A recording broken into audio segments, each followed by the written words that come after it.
Namaskar and welcome to Indian Diplomacy, show on Doordarshan, India's national television channel about India's foreign policy, India's international relations, and India's involvement in multiple groupings that are making the world a better place.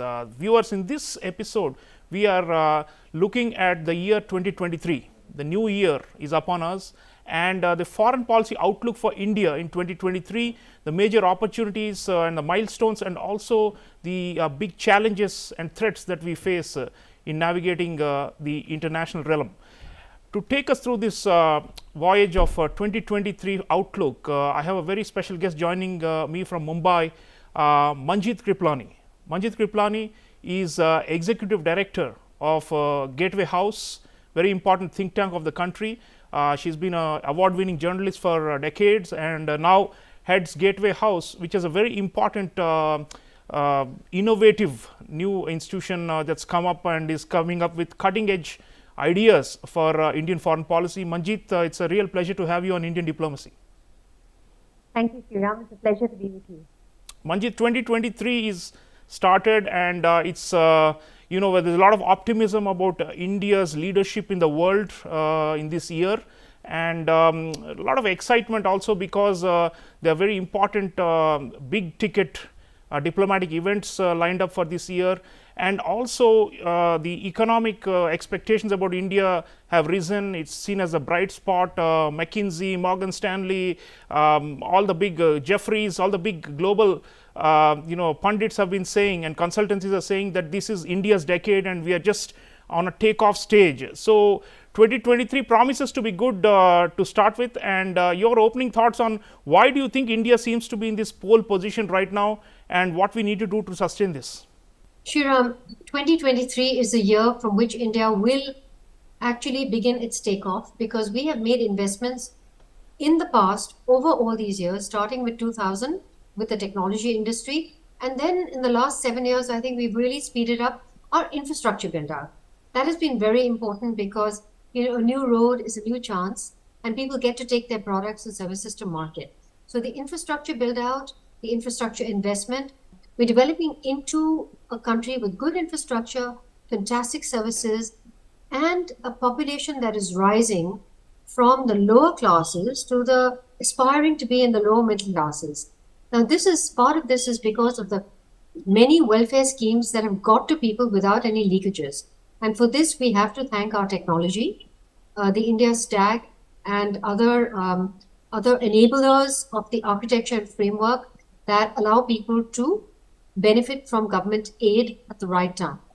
In terms of our diplomacy, we have done very well. The Ukraine war really showed us where we had to stand, and that was a position where we do not take sides. When we do not take sides, we are now neutral. And we know what Switzerland feels like. It's a very nice feeling. You're neither here nor there, but everybody wants you on their side. And the key is still the weight of 1.4 billion people has not been brought to bear on this world as yet. We don't lean this side and we don't lean that side. And this is very important that we don't, because we now are the balance in the world. And on one side, you've got China, you've got the West on the other side. You've also got Russia, which has been made to take sides. And so India being in the middle is beneficial to everybody. So we can be a leading power by being right in the center. And India is literally that. India is a middle model for everything. And I can talk about that a little more later. Absolutely. So a leading power by being in the middle, I think Manjeet Kripalani has said it. Viewers, I have a very interesting short remarks by India's External Affairs Minister Dr. Subramaniam Jaishankar to further elaborate this same point about India being in the middle and emerging as an alternative power center in the new year 2023. Let's listen in to Dr. Jaishankar. It is precisely because we have, grown that ability to deal with on different agendas with different partners. That is the value that we bring to the G20. Today, I'll be very honest with you, the world is very polarized. Many of the issues that I put, they sound very measured when I use the words that I did. But for a lot of countries, these are very passionate issues about which they have very strong feelings. even having everybody in the room was a real challenge in the last G20 meeting in Bali. So a country like India, which is independent-minded, which, in a sense is respected to a great extent, is trusted, which has a kind of a middle ground to bring differing parties to the table. And it's not just us alone. I mean, we work with other countries. We were, for example, very supportive of the Indonesian presidency in Bali. I think the value for countries who are in the middle, who are good at forging common ground, who have multiple relationships, I think that has grown in a polarized world. And my sense is the value of the Indian presidency will be demonstrated precisely because we have that trait. So viewers, you just heard from Dr. Jaishankar about the USP or the X factor of Indian foreign policy, Indian diplomacy, which is to take independent positions and to also be a leader for many other countries that believe in taking this independent position.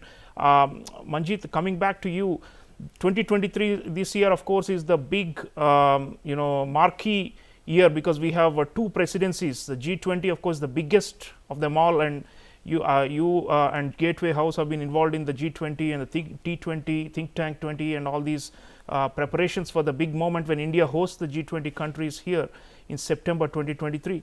But we also have the Shanghai Cooperation Organization, an important regional organization. We are also holding the presidency of it. It's a coincidence, but it's all come together to make 2023 very special. And last year, 2021-22, we also had the non-permanent seat in the UN Security Council.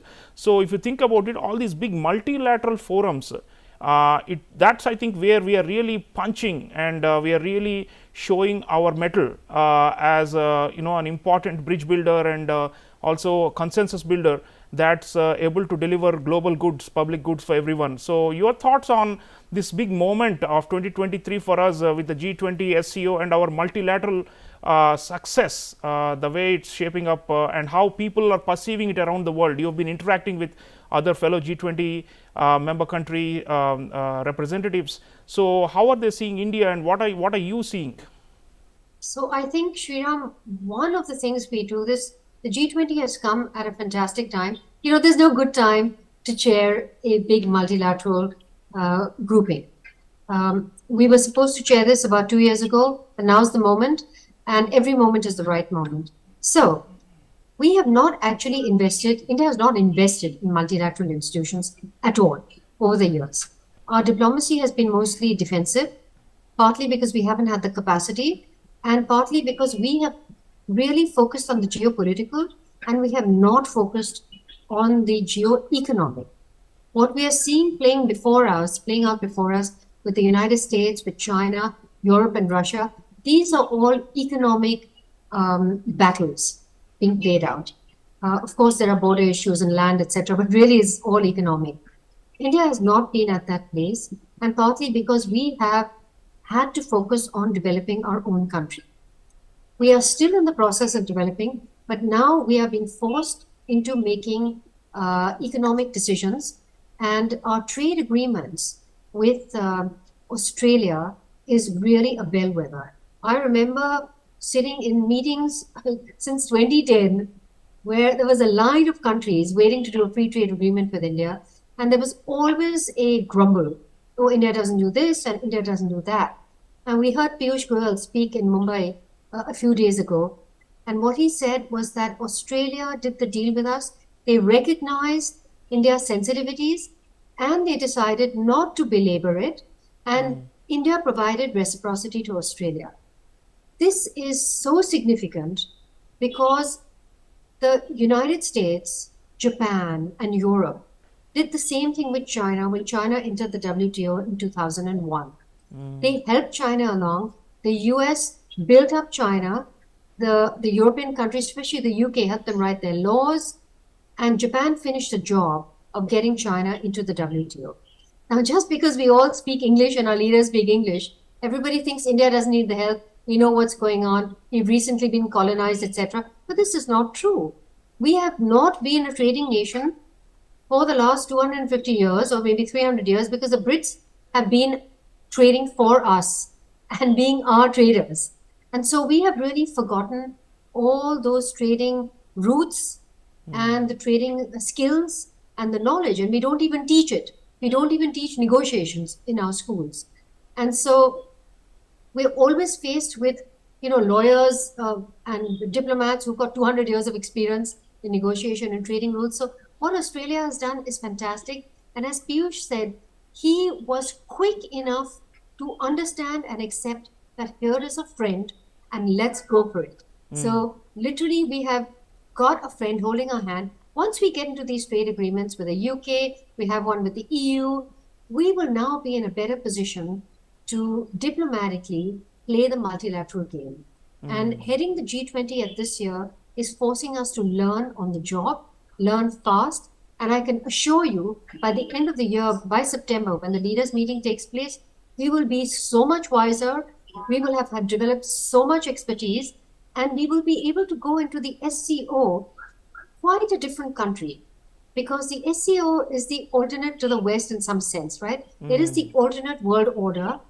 And we also want to be part of that, because although the Western world order has been beneficial for India, really this world order is one where we are in on the ground floor as an equal.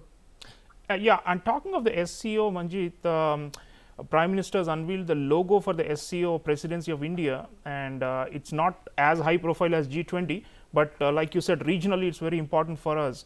It's secure, SECURE, security, economy, connectivity, unity, respect and environment for the environment. That's SECURE is an acronym, and that's what we are highlighting. And of course, this grouping has major implications for us because of the connectivity projects that we have, the energy security that we have, and also checking radicalism and extremism and terrorism in the region.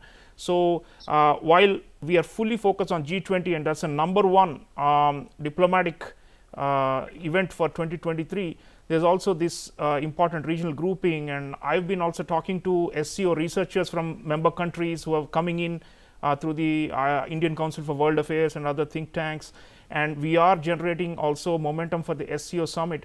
So here, like you said, these are two contrasting groupings. In many ways, the fact that there is India in both G20 and in SCO is in itself significant, because it shows that we can play ball with countries that actually don't see eye to eye and are also quite distinctly opposed to each other as per the so-called new Cold War.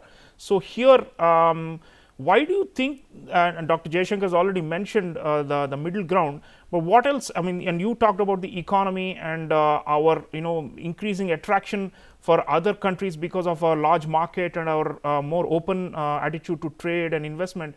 What else is there that you think India is become more attractive? Isn't it also our democracy? I mean, while there are countries that probably in the SCO there are very few democracies, but overall, if you see, that also seems to matter, right? I mean, in terms of the so-called liberal world order and all that, there is still some degree of greater respect and primacy given to countries that have human rights and democracy and pluralistic electoral systems and all that.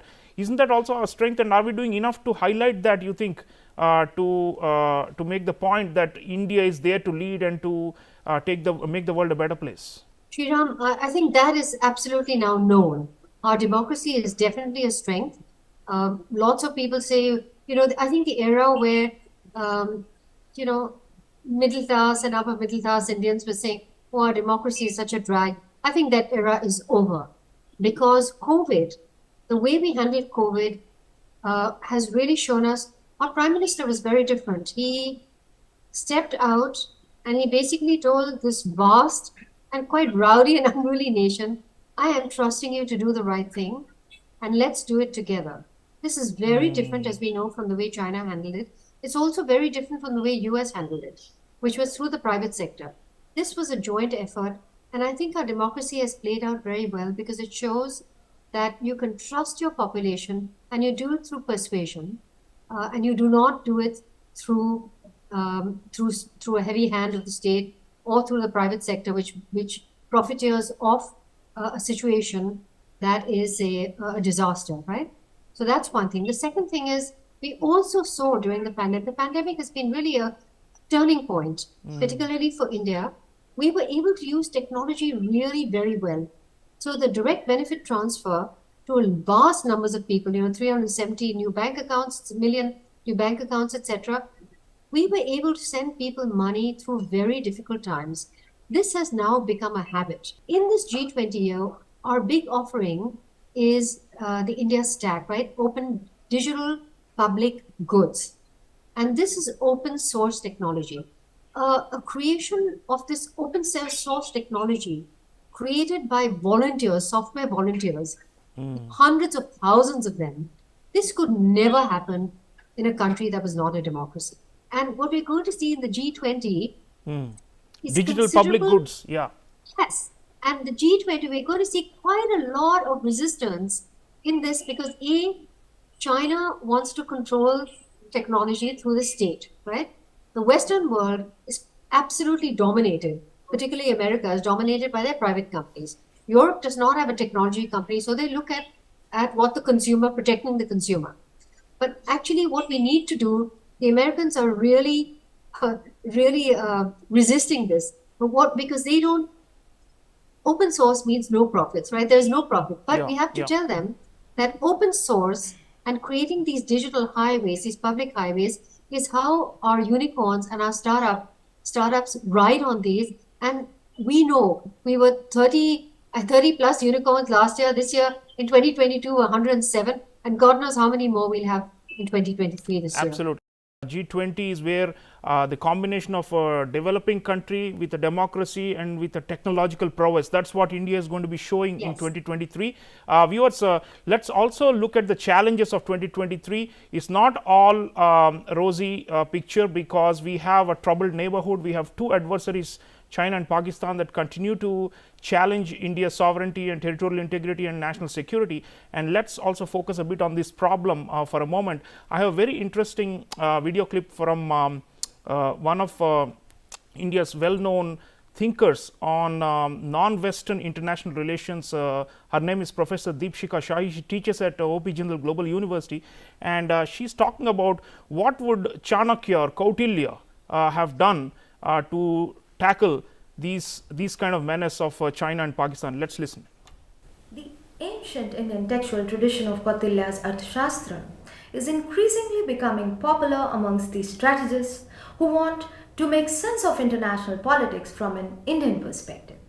In the Asian context, the frequent incidents of India-China and India-Pakistan conflicts, as exemplified by the Doklam standoff, Ladakh clash and Pulwama attack, have compelled the strategists to turn to Kautilya's Arthashastra and argue that India must look upon its neighboring states as essential enemies.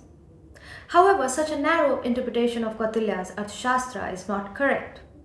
In fact, Kautilya spells out the strategic obligation to choose peace over war in specific situations.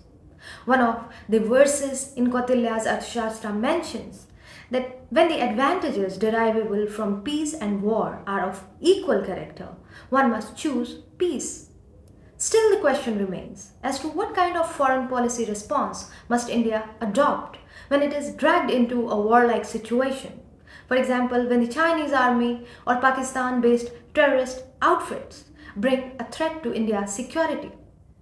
According to Kautilya's Arthashastra, the moral legitimacy of a foreign policy response is dependent upon a state's relative power.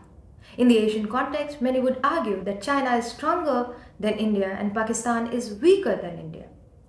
When dealing with a stronger state, Kautilya's Sadgunya or sixfold foreign policy recommends the tactic of samsarya, that is, seeking shelter or entering into an alliance with another power. For sure, India has entered into an alliance with the US to deal with the Chinese pressures in the Asian region. When dealing with a weaker state, Kautilya's Sadgunya prescribes the tactic of vigraha or hostility.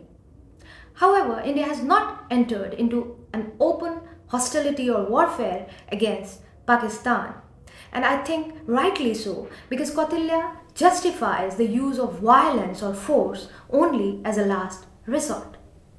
In future, it would be interesting to evaluate the extent to which the Indian government becomes successful in implementing these quatillion instructions in dealing with various issues related to domestic and international politics. Viewers, you just heard an exposition of a very old strategic thinker, Kautilya, more than 2 millennia ago. But in the new year, it's good to go back to old and to our roots. Our Prime Minister has been saying that we have to indigenize our doctrines, not just indigenize our weapons manufacturing and our capabilities. It's something much bigger. We have to go back to our ancient masters and their wisdom and try to use that in our diplomacy and statecraft. Manjeet, you just heard Professor Deepshikha Shahi talking about the Sadgunya theory of Kautilya and how to deal with adversaries. 2023 promises to be a dangerous one as far as China goes for us, because the kind of military aggression and pressure and push that they are giving does not seem to be ebbing, rather increasing year by year. And of course, we are standing our firm ground and pushing them back at the borders. But Professor Shahi was talking about alliance, and she was saying there's an alliance with the US. I mean, we don't call it alliance, it's actually a comprehensive strategic partnership, short of an alliance. But clearly, US, Quad, all these things need further development, isn't it? Because we can't just rest on the multilateral side of bringing everyone along. When it comes to core territorial integrity and sovereignty and our ability to grow big in the world, China is the number one challenge, and we have to find ways, alliance or whatever you want to call it, or partnerships, and make them more concrete, isn't it, this year? It is, and we already are in these very strong alignments, right? We've got the Quad, where we've got Japan, United States, and Australia, and India are really natural allies, and we have a strong relationship with the United States. However, the United States relationship is still not as economic as the US has with China. Our best defense is 10% GDP, or maybe just 9%. That is really what we need to do. It will also make China sit up and respect India. We have to get out beyond the 7% growth. We have to just deregulate more. We have to get our laws in order, really modernize our systems. And that is how we will be able to counter China. I don't think that they will be foolish enough to create more than just saber rattle at our borders and encroach on the seas. They have too much else going on internally, which is going to blow up if they don't take care of it. And they have Taiwan. They have Taiwan, which is the so-called principal strategic direction, where they have to contend with the US and with Japan. Japan, Australia, all of them have increased their defense budgets, and so the eastern command of the Chinese PLA is going to be busy, and we'll see how strong they can be on the western side vis-a-vis India. Manjeet, last point on Pakistan. I mean, it's become weak and highly dependent on foreign aid, and is almost like a client state of China today. But the asymmetric threat that they pose through jihadist attacks, terrorist attacks, they cannot be discounted in 2023. We have to be on high alert, and of course we reserve the right to respond forcefully if required inside Pakistani territory, like we have done in the past. And Deepshikha Shahi was talking about Vigraha, which is the idea of going to using force against the adversary. This is what Kautilya says, especially if the adversary is weaker than us. So in this case, clearly the Afghan situation has been unraveling.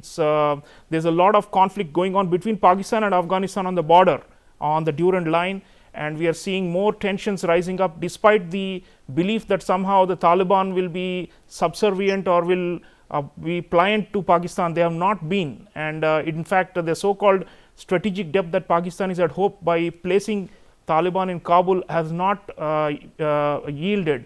So in that kind of situation, we are also opening up to the Afghans. We are in negotiation with the government to restart our development projects there, because that was one big missing link in the connectivity of that region with the fall of Kabul in 2021. But 2023, we hope to come back. Of course, horrible things are happening. Taliban are doing very, very regressive policies against women and human rights are in a terrible condition, humanitarian situation is bad.